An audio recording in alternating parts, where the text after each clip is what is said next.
Today I'm going to be showing you an easy way to improve your audio quality for podcasts or any other audio needs using Adobe Audition. If you're a serious podcaster, investing in Adobe Audition might be right for you. But if you're a hobbyist or casual learner who's just getting into podcasting, I've linked some free options below that you can use to work on your audio without having to buy an expensive product like Adobe Audition. Let's start by launching the Adobe Audition platform. This program can take a little bit of time to load, so while we wait for that to open up, let's find the audio that we would like to be working with. Today, I'm going to be using Talent Development Leader podcast audio for the next episode that will be coming out. So you get to watch me and work with me as I edit this audio. Once it's loaded into the program, just double click it and it will move the audio into your workspace. And this is the active audio that you're working on. So ideally, if you wanted to, you could have multiple audio tracks that you're working on and just separate which one you're actively editing while the other ones just sit in queue. Before we start editing the audio, go ahead and save your project into an editing file, and that way you keep the original audio file intact. So if something does go wrong in the editing process, you always have that original audio to go back to, and you don't have to worry about losing the audio forever. So let's go ahead and save it as a separate file, and that will be what we are actually editing on.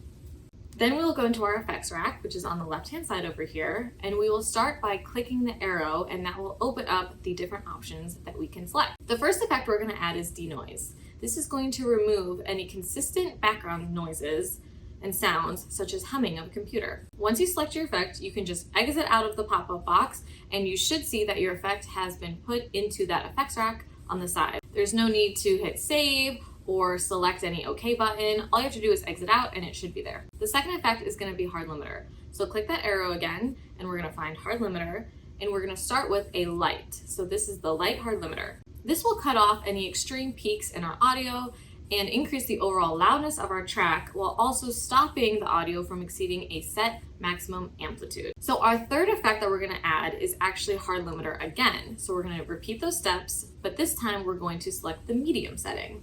Our fourth effect is mastering. So we're going to open up another arrow and we're going to select make room for vocals. My mentor taught me to slide this little box over a little bit so that it does a better job of balancing the vocals within the audio. Finally, we're going to add our fifth and final effect, which is going to be a third hard limiter. So repeat the previous steps of your hard limiter, and this time select medium again. So this is the second medium that we're going to add to the file. And if you accidentally added an effect that you didn't want to do, I'm going to show you quickly how to get rid of it. Also, if you add an effect that you don't want to, but you have more effects to add, you can just go into that added effect and switch it out for a different one. So you don't have to delete it, you can just swap it.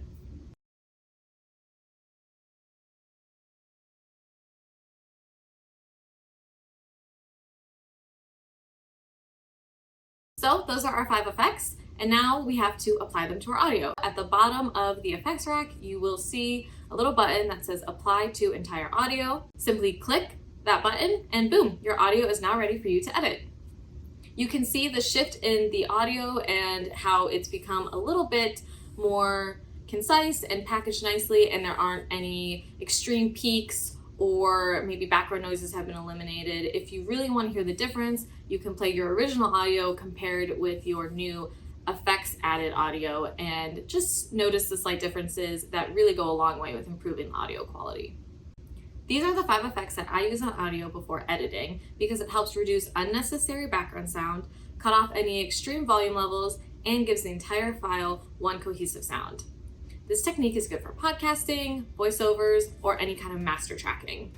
Feel free to play around with the effects and let me know in the comments what works for you, and I will see you next time.